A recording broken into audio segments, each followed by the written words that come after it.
June 13th, 1944. Dymchurch, Kent, England. 4:07 in the morning. The pre-dawn darkness along the English Channel coast shattered with a sound no one had heard before. A mechanical roar, distinctly unnatural, growing louder by the second. Royal Observer Corps spotters scrambled to their posts, scanning the sky with binoculars and searchlights. What they saw defied comprehension. A small aircraft, perhaps 25 feet long, trailing fire from its tail, hurtling across the channel at over 400 miles per hour. No pilot, no cockpit. Just a flying bomb with 1 ton of high explosive in its nose, heading straight for London. The German V-1 revenge weapon had arrived. Within hours, hundreds more would follow.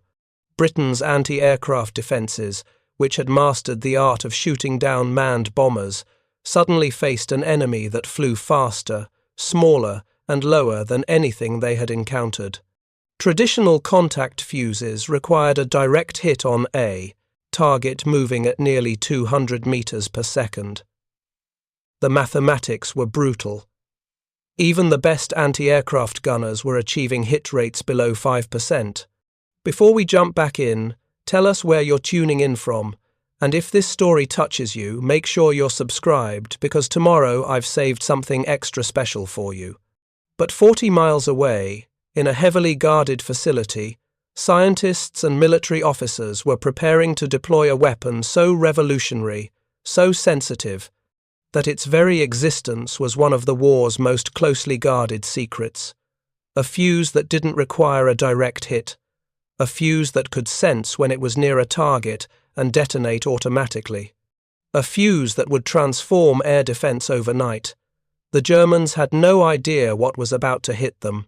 The story of the VT fuse, officially designated variable time but actually meaning proximity fuse, begins not in 1944, but in 1940, when Britain stood alone against Nazi Germany. The Luftwaffe's bombing campaign against British cities had exposed a critical weakness in air defence. Anti-aircraft artillery could throw thousands of shells into the sky, but hitting a moving aircraft at altitude required extraordinary precision. Gunners had to calculate the target's speed, altitude, direction, and trajectory, then set a mechanical time fuse to detonate the shell at precisely the right moment.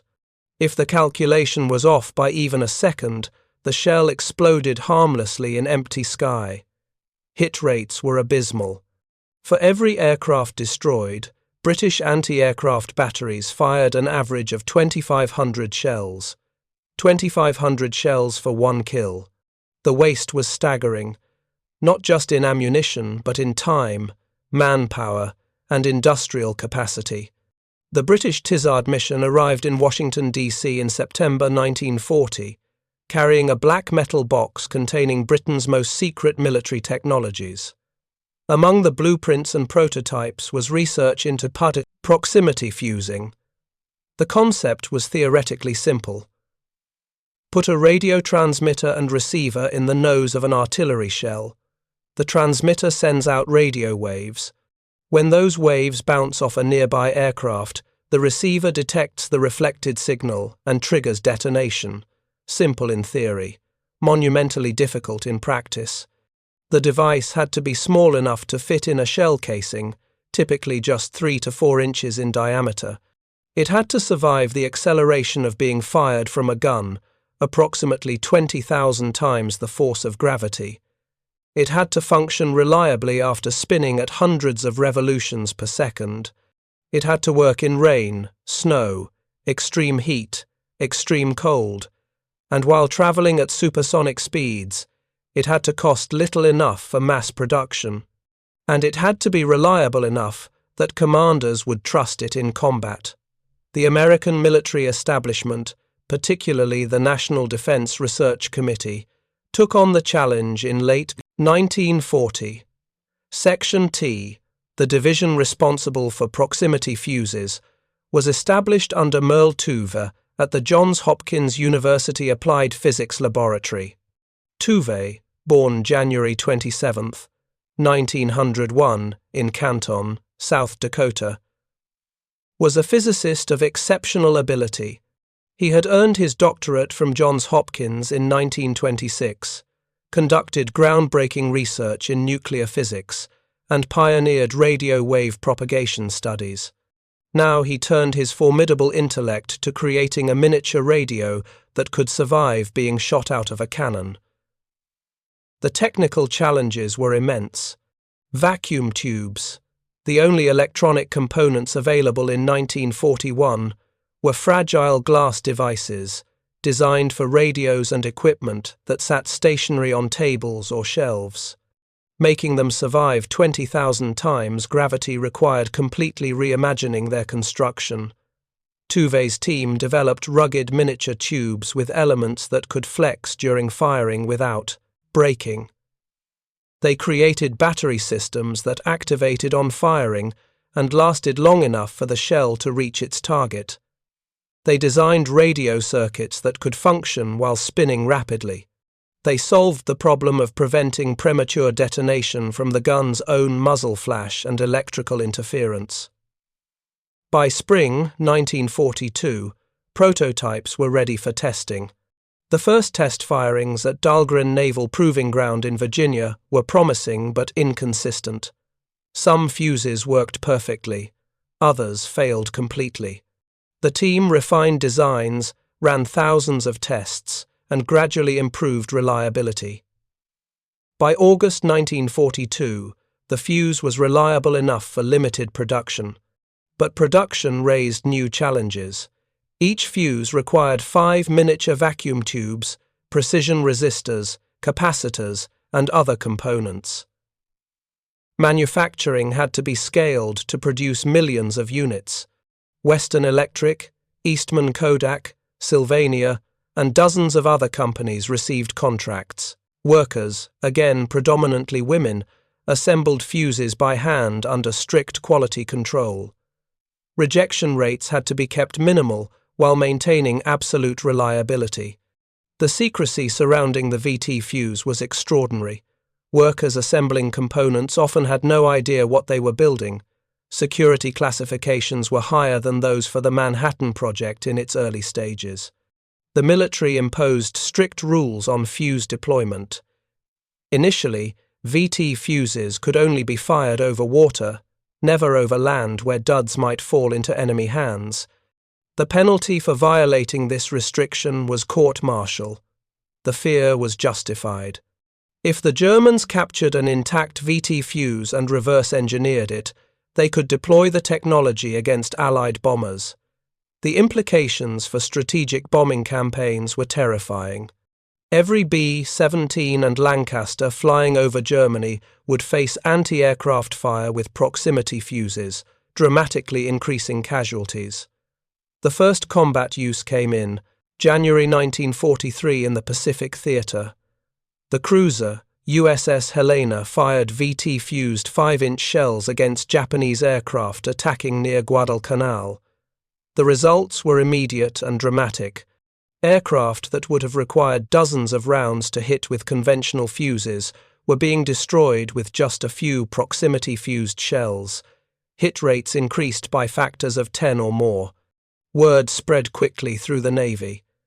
Every ship captain wanted VT fuses. Production ramped up, but supplies remained limited. Priority went to the Pacific, where the water-insured duds would sink rather than fall into enemy hands. By mid-1943, VT fuses were standard equipment on American warships. Japanese pilots found themselves facing vastly more effective anti-aircraft fire. Kamikaze attackers, which relied on closing to point-blank range, were being destroyed before reaching their targets. In Europe, the restriction against land use remained absolute. Allied planners watched, enviously as Pacific forces achieved dramatic results, but the risk of German capture was too great. Then came June 13th, 1944. The V-1 flying bomb, officially designated Fieseler F-103, began striking Britain in the early morning hours. The weapon was Hitler's first revenge weapon. promised to the German people as retaliation for Allied bombing of German cities. The V-1 was essentially a cruise missile, though that term didn't exist yet. 25 feet long, 17 feet wingspan, powered by a pulse jet engine producing that distinctive buzzing roar that earned it the nickname Doodlebug. It carried an 1,850-pound Unnatural warhead in its nose. Launch weight was 4,700 pounds. Speed was roughly 400 miles per hour at altitudes between 2,000 and 3,000 feet. Guidance was primitive by modern standards. A gyroscopic autopilot kept it flying straight. A magnetic compass set the direction. A simple odometer, driven by a propeller on the nose, counted down distance. When the odometer reached 0, the engine cut off, the elevator controls locked into a dive position, and the bomb plummeted toward whatever happened to be below. Accuracy was poor. Many V-2 crashed into the channel or open countryside. But Hitler didn't need accuracy. London was a massive target. Even wildly inaccurate weapons would hit something in a city of 8 million people. The Germans launched the first salvo from sites along the Pas-de-Calais coast in northern France. The sites were massive concrete structures that Allied intelligence had been photographing for months. Bombing raids had damaged many, but the Germans had also developed mobile launchers that were far harder to target. In the first 24 hours, 73 V-2 were launched toward Britain. 23 crossed the coast. 13 reached London. The physical damage was significant, but the psychological impact was worse. Unlike bomber raids, which came at predictable times and against which people could take shelter, V-2 arrived randomly day and night. The distinctive sound of the pulse jet engine became terrifying. Londoners learned to fear the moment when the engine cut off, because that meant the bomb was falling. You had perhaps 15 seconds from engine cut-off to impact. Not enough time to take cover if you were in the open, just enough time to realize you might be about to die. Britain's air defences mobilised every available resource. The Royal Air Force scrambled the fastest fighters available, Hawker Tempests, Gloucester Meteors, and modified Spitfire Mark IV teams. Pilots learned to chase the V-2, get alongside them, and either shoot them down or tip them over with a wingtip, sending them into the channel. Anti-aircraft batteries were moved to the coast, creating a defensive line between the launch sites and London. Barrage balloons were deployed around critical areas. But the V-2 kept coming. By late June, the Germans were launching over 100 per day. On June 15th and 16th alone, 244 V-2 were launched. 144 crossed the coast. 73 reached London. The kill rate wasn't nearly high enough. Fighter pilots were brave and skillful, but intercepting a 400-mile-per-hour target flying at low altitude was extraordinarily difficult. Many V-2 got through. Anti-aircraft guns firing conventional contact fuses were achieving hit rates around 4 to 6%. For every V-1 destroyed, gunners were firing dozens of shells. Churchill and his military commanders faced a crisis. If the V-1 offensive continued at this rate, casualties would mount into the tens of thousands. Civilian morale, which had held firm through the Blitz, might crack under sustained robot bomb attack. Industrial production could be disrupted. Worst of all, the invasion of Normandy, barely 1 week old, might be compromised if troops and supplies had to be diverted to home defence. At this desperate moment, British Air Defence Command made a request to the Americans. Could VT fuses be used against V-2? The question went to the highest levels. General Dwight Eisenhower, Supreme Allied Commander, consulted with General George Marshall, Army Chief of Staff, and Admiral Ernest King, Chief of Naval Operations. The arguments against were powerful. If a dud VT fuse fell into German hands, the secret would be compromised. The risk to bomb a cruise over Germany would be catastrophic, but the arguments in favour were compelling. The V-1 flew over water for much of its flight path. Guns positioned along the coast would mostly fire over the channel. Even duds would likely sink. The V-1 was an unmanned weapon. If the Germans did capture a VT fuse, they couldn't easily deploy it against manned aircraft because they lacked the sophisticated radar fire control systems the Allies used. Most critically, the V-1 offensive was causing genuine, strategic problems. Something had to be done. On June 28th, just 15 days after the first V-1 attack, the decision was made. VT fuses would be authorized for use against V-2, but only by gun positions along the coast, firing over the channel. Not one fuse was to be fired over land. The first shipments arrived in Britain in early July 1944. American-made 5-inch naval guns, configured for land-based anti-aircraft use, were rushed to coastal positions. British 3.7-inch guns were also authorized to use the American-supplied fuses. Gun crews received brief training on handling the new ammunition. They were told the fuses were experimental and highly secret. They were not told how they worked. They didn't need to know. They just needed to fire them. Telling and preparing this story took us a lot of time, so if you are enjoying it, subscribe to our channel. It means a lot to us. Now back to the story. July 5th, 1944.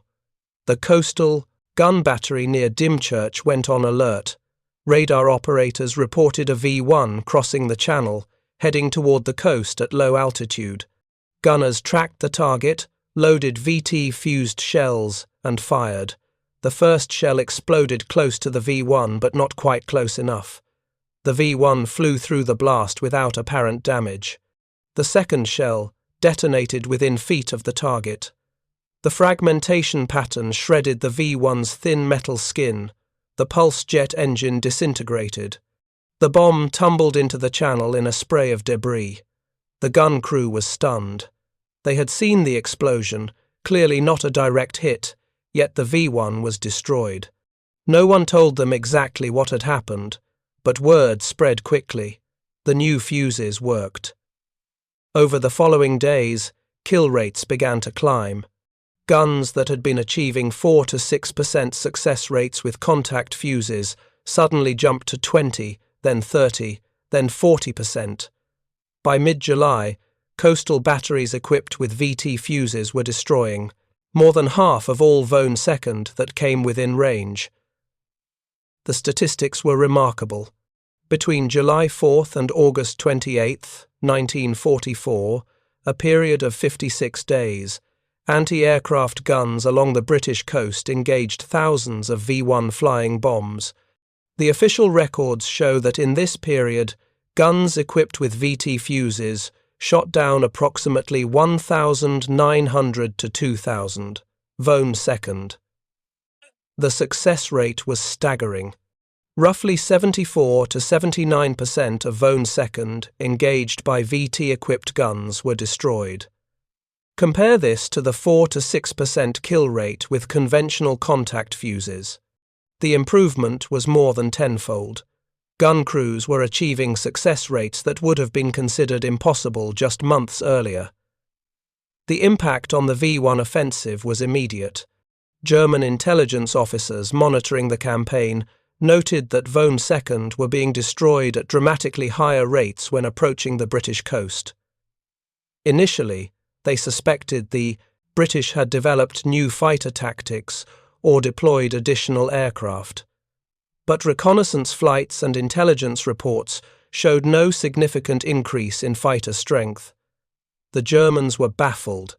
Some analysts theorized that the British had developed new radar-directed fire control systems, allowing more accurate prediction of target position.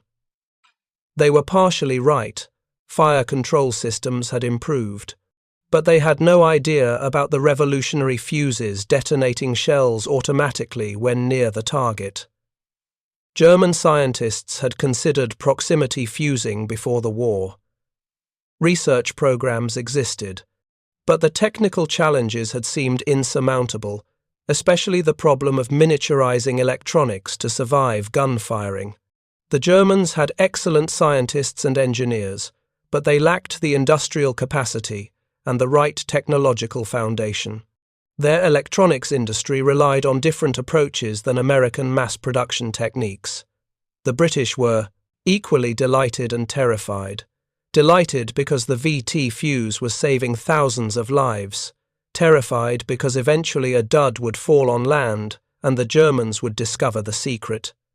Security remained absolute. Gun crews were ordered to report any misfires immediately. Recovery teams were on standby to collect duds before German agents could reach them. The V-1 offensive continued through the summer and fall of 1944. The Germans launched approximately 10,500 Vone second against Britain between June and October. Roughly 7,400 crossed the English coast. Of these, about 3,800 were destroyed by anti-aircraft fire, primarily guns using VT fuses. Fighters accounted for roughly 1,900. Barrage balloons caught approximately 232, approximately 2,419. Vone second reached London and exploded. The death toll was significant. 6,100. 84 people killed. 17,981 injured. More than 23,000 houses destroyed, hundreds of thousands more damaged. But without the VT fuse, the casualties would have been far worse. If anti-aircraft guns had continued achieving 4 to 6% kill rates, instead of 75 to 79%, an additional 2 to 3,000 Vone second would have reached London. The additional deaths could have numbered in the tens of thousands. By September 1944, Allied armies advancing through France had overrun most of the V-1 launch sites in the Pas-de-Calais region. The offensive against Britain declined sharply. The Germans shifted to air-launched Vone second, dropped from Heinkel He 111 bombers over the North Sea. These too were engaged by VT-equipped guns with devastating effectiveness. The final V-1 attack against Britain came on March 29, 1945. By then, the weapon was more a nuisance than a strategic threat, but the VT fuses war was far from over. December 16, 1944. The Ardennes Forest, Belgium and Luxembourg. In one of the war's greatest surprises, German forces launched a massive offensive through snow-covered forests into thinly defended American positions. 29 divisions, over 400,000 men, supported by nearly 1,400 tanks and assault guns, smashed into the American lines. The objective was to split Allied forces, capture the port of Antwerp, and force a negotiated peace.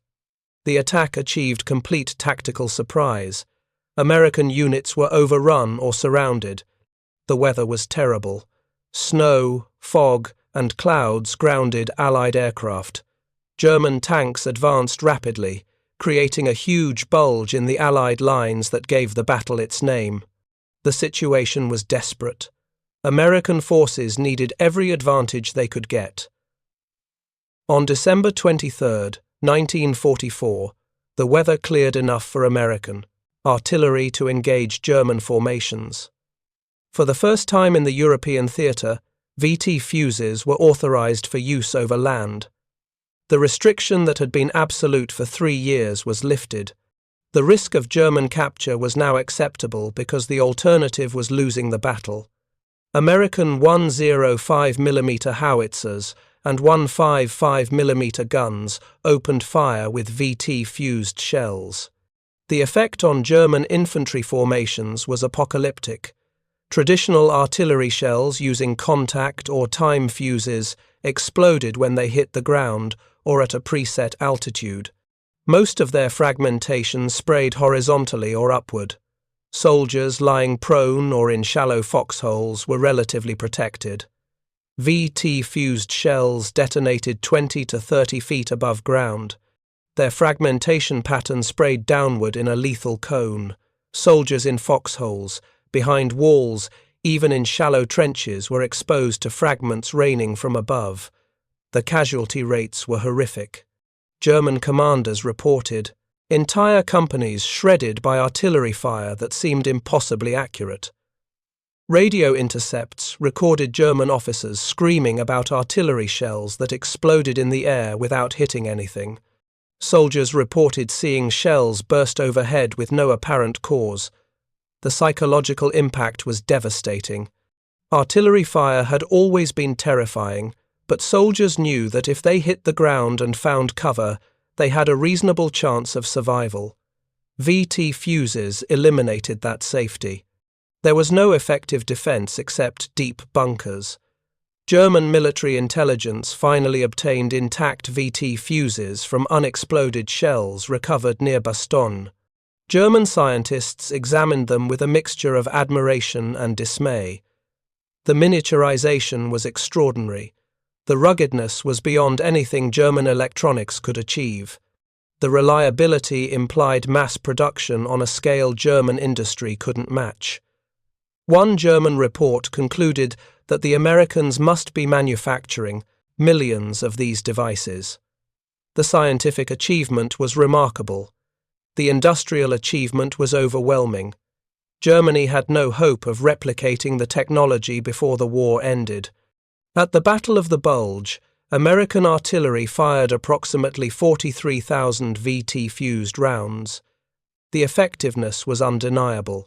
German casualty rates from artillery fire increased by factors estimated at 3 to 5 times compared to conventional ammunition. The offensive, which had threatened to reach Antwerp and split the Allied armies, was blunted and then reversed.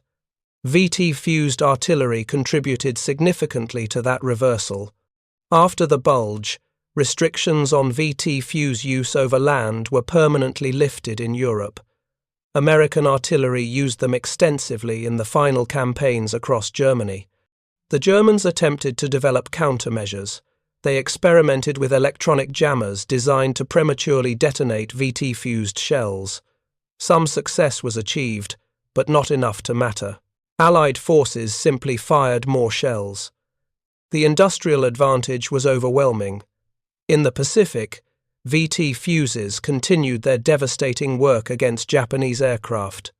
The Battle of the Philippine Sea in June 1944, called the Great Marianas Turkey Shoot, saw American ships using VT-fused anti-aircraft ammunition to destroy hundreds of Japanese aircraft.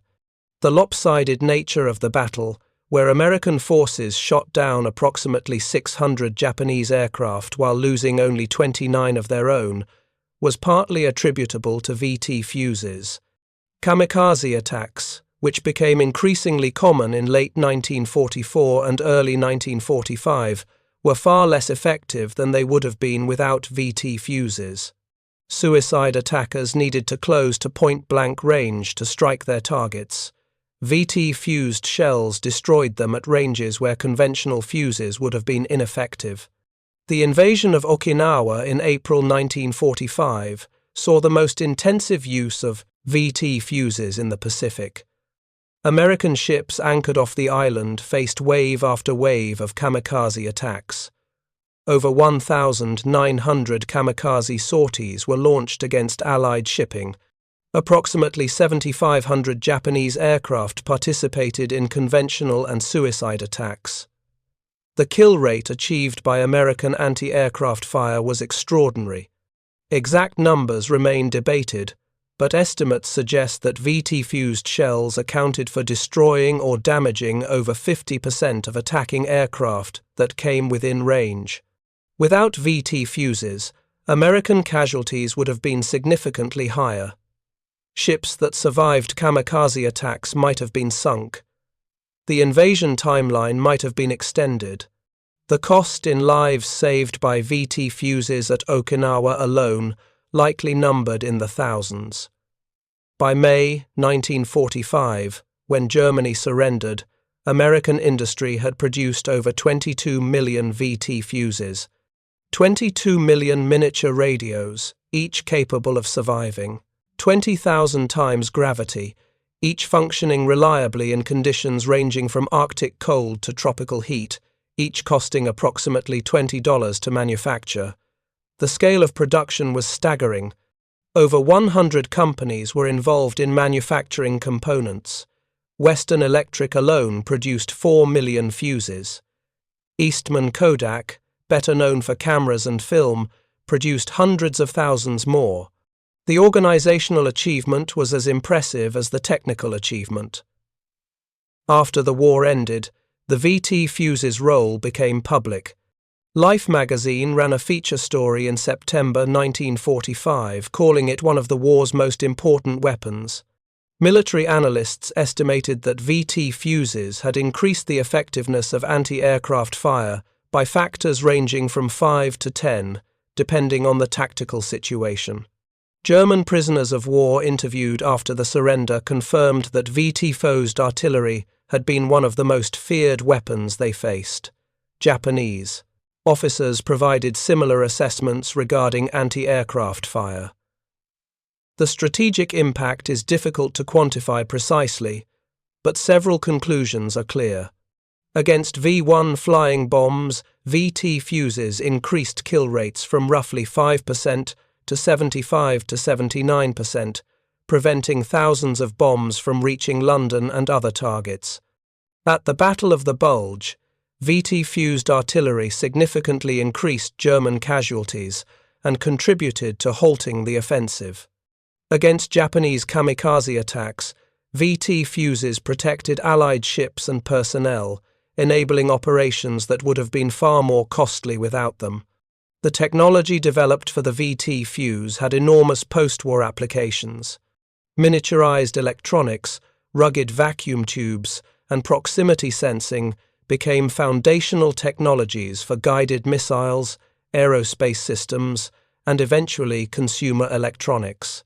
Engineers who worked on VT fuses during the war brought that expertise to early computer development, radar, systems, and missile guidance. Merle Tuve continued his scientific career after the war, serving as director of the Department of Terrestrial Magnetism at the Carnegie Institution. He received numerous honors, including the Presidential Medal of Merit and the National Medal of Science. He died January 20th, 1982, at age 80, having contributed to some of the 20th century's most important technological developments. The scientists, engineers, and workers who created the VT fuse rarely received public recognition during the war. Security restrictions prevented acknowledgement. After the war, their achievement was overshadowed by more dramatic developments like atomic weapons and jet aircraft. But military historians recognize the VT fuse as one of World War II's most important technological innovations. It changed the nature of air defense and artillery warfare.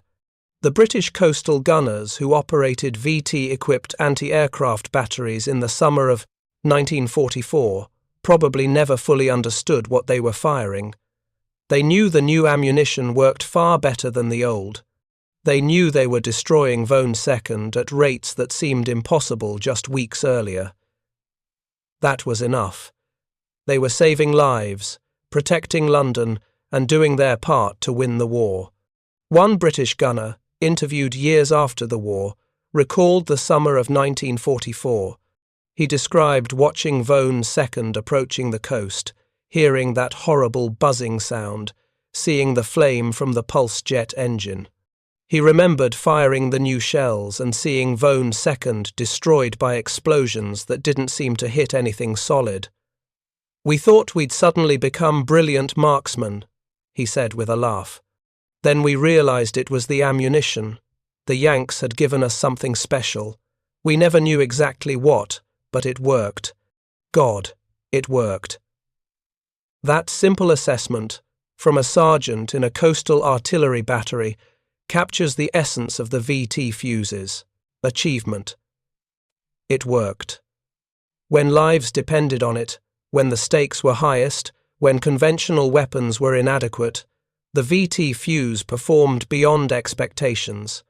The technology that began as a theoretical concept in British research labs developed into a practical weapon in American laboratories, manufactured on an unprecedented scale by American industry, and deployed in the most desperate circumstances of the war, proved its worth. The Germans couldn't believe that one fuse could destroy 75% of V-1 rockets. 2,000 shot down in 80 days seemed impossible. But the numbers don't lie. The gun camera footage doesn't lie. The dramatically reduced casualty rates don't lie. The VT fuse worked. It saved thousands of lives. It changed the nature of warfare. And it stands as one of the most significant technological achievements of the Second World War. To understand just how profound its impact was, one must first appreciate the atmosphere of dread that surrounded the V-1 campaign. When the first doodlebug appeared over the English Channel in June 1944, the British population, already weary from years of bombing, rationing, and uncertainty, suddenly faced a new kind of threat, one that was mechanical, relentless, and indifferent to human fear. The V-1 did not negotiate or hesitate. It did not bluff or retreat. It simply flew until its engine cut out, and then fell to kill indiscriminately. For the German High Command, the V-1 was a miracle weapon, the first in a series of technological projects meant to reverse what had become an increasingly hopeless war. Propaganda declared it unstoppable.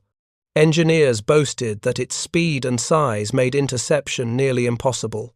Allied intelligence officers, sifting through early reports of its velocity and flight profile, were not entirely sure they were wrong. How do you stop a small, fast, low-flying unmanned aircraft with conventional anti-aircraft shells that must detonate within yards, not hundreds of feet of a moving target? Before the widespread introduction of the VT fuse, the answer was, you usually don't. British gunners at first had only time-fused or impact-fused rounds, both of which were notoriously unreliable against fast aircraft. A shell could burst too early, too late, or miles away from the correct altitude. A direct hit was nearly impossible. Even skilled anti-aircraft crews struggled to down more than a handful each day. The mathematics of interception simply did not favour them. Every time a V-1 slipped through, London paid the price, homes destroyed, civilians killed, morale shaken, production slowed. The German strategy was crude but logical. Overwhelm the defences with numbers, let fear do the rest, and force Britain to allocate disproportionate manpower and equipment to defending against unmanned weapons instead of striking at the Reich. It was a war of nerves as much as explosives. Then came the VT fuse. The term, VT, variable time, is deceptively simple. Inside that small metal casing was an engineering innovation so radical that even today it seems like science fiction. A tiny, ruggedized radar set, small enough to fit inside the nose of a standard artillery shell, able to detect its proximity to a target and detonate at the exact moment of maximum lethality. The fuse sensed the approach of an aircraft by emitting a radio signal and reading the reflection. If the target came within a predetermined distance, the fuse triggered the explosive charge instantly. No guesswork, no timing calculations, no need for a direct hit. Every round became a smart round. British and American scientists had spent years developing a fuse that could survive the brutal acceleration of being fired from a gun barrel, operate in all weather conditions, resist jamming, and still work consistently. The pressure to deliver results was immense. There were fears that, if the Germans captured a VT fuse intact, they would copy it, deploy it against Allied bombers, and shift the balance of strategic air power. For that reason, early versions were used only at sea, where unexploded rounds would sink rather than fall into enemy hands. But by the time the V-1 campaign began, the risk was deemed acceptable. The danger to British cities outweighed the danger of compromise. The effect was immediate and astonishing. Gunners who had previously needed hundreds of shells to bring down a single V-1 were suddenly hitting them with far fewer rounds. Instead of firing blind patterns of timed bursts, they were able to shoot directly at the incoming rocket, confident that the shell would detonate when it got close enough. Crews began to trust the fuse, then rely on it, then marvel at it. The daily tally of destroyed V-2 began climbing sharply. Newspapers printed cautiously optimistic headlines. Civilians, once accustomed to hearing the buzzing approach of an incoming V-1 and bracing for the moment the engine cut off, began to realize that more of those engines were being silenced over the channel, not over their neighborhoods. German intelligence analysts tried to explain the sudden rise in interception rates. Some believed the British had secretly deployed high-speed fighters in larger numbers. Others claimed that entire swarms of anti-aircraft guns had been moved overnight to create a mathematically impenetrable wall of fire. A few suggested sabotage at the launch sites, but none could guess the truth. That every shell fired by a VT-equipped gun was now a guided missile in miniature.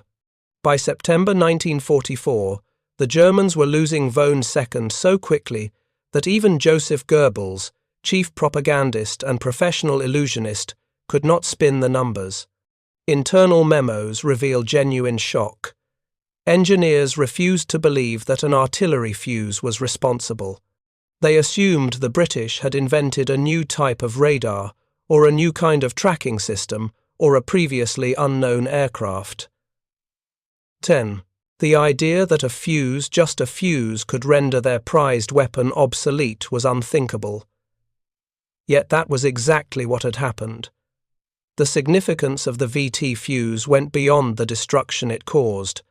Its true importance lay in what it represented: a fusion of physics, engineering, industrial efficiency, and battlefield necessity that no Axis power could match. Germany had brilliant scientists but lacked stable access to rare materials, mass production capacity, and standardized manufacturing. Japan had exceptional engineers, but was crippled by scarcity of resources and industrial fragmentation. The United States and Britain, by contrast, possessed not only scientific talent, but the factories to turn that talent into tens of millions of identical, reliable fuses. That combination, ideas plus production, proved decisive. The V-1 campaign became the fuse's proving ground. In those 80 days of continuous bombardment, its superiority was demonstrated in the most unforgiving conditions imaginable. Crews fired day and night, in fog, in rain, under stress, with minimal rest, and still the fuse worked. Its consistency turned the anti-aircraft defences around London into something that had never existed before, a truly effective shield.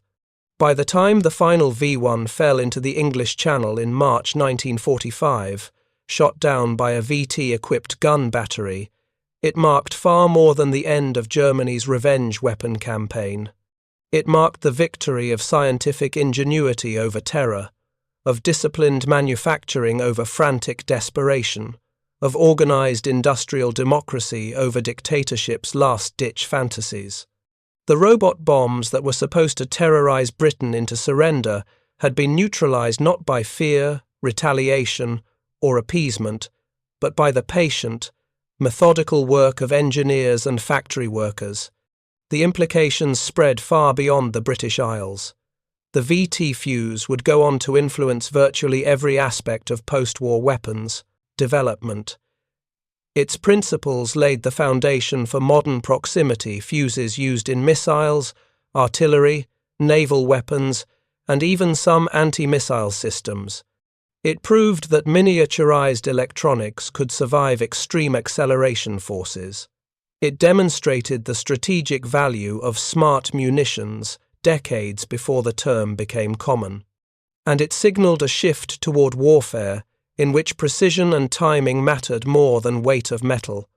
Perhaps most importantly, it reinforced a lesson that recurred repeatedly throughout the war. Technological innovation, when combined with organizational efficiency and industrial commitment, could dramatically alter battlefield outcomes. The VT fuse was not as glamorous as radar, as massive as the battleship, as fast as the jet engine, or as catastrophic as the atomic bomb.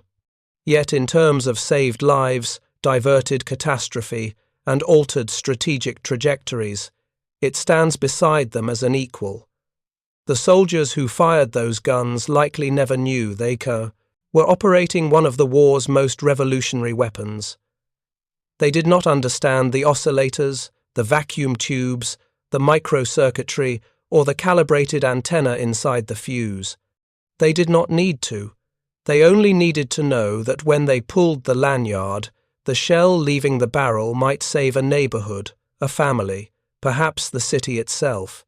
For them, the fuse was not an engineering miracle. It was simply a tool that worked. That was enough. But history remembers. Engineers remember. Artillery officers remember. Military scholars remember. The Germans, too, remembered because for them, the VT fuse was not merely a technical achievement. It was a symbol of a deeper truth, one that haunted their post-war reflections, that courage, discipline, and tactical brilliance cannot compensate for an enemy whose factories are smarter, faster, and more adaptable. The fuse embodied that truth perfectly. Even now, decades after the war, the story of the VT fuse continues to inspire. It is studied in military academies, cited in engineering courses, and referenced in discussions of modern drone defense. It is used as evidence for a timeless principle, that technological surprise, when paired with industrial scale, can alter the destiny of nations. The fuse did not win the war alone. No single invention did. But it represented the best of what Allied innovation could achieve: practical, reliable, deadly, effective, mass-produced at enormous scale, and deployed at exactly the moment when it mattered most. And so, when historians examine the downfall of the V-1 campaign, they find no mystery, no special aircraft, no secret tactic, no hidden fortification. Just a fuse, no larger than a man's hand, containing a tiny radar system, born from an idea that seemed impossible, engineered by people who refused to accept limitations, and manufactured by thousands of anonymous workers who likely never understood what they were building. Yet what they built saved thousands of lives. What they built helped break the back of Hitler's last attempt at strategic bombing. What they built changed the future of warfare. What they built was enough. And that, in the end, is the legacy of the VT fuse, the quiet triumph of science over terror, of precision over chaos, of human ingenuity over mechanical vengeance. The Germans couldn't believe that one fuse could destroy 75% of V-1 rockets. But history can. And it does. Up next, we have two more incredible stories that are waiting for you. Just click the image you want to watch, and it will take you there. If you enjoyed this video, make sure to subscribe. It would mean a lot.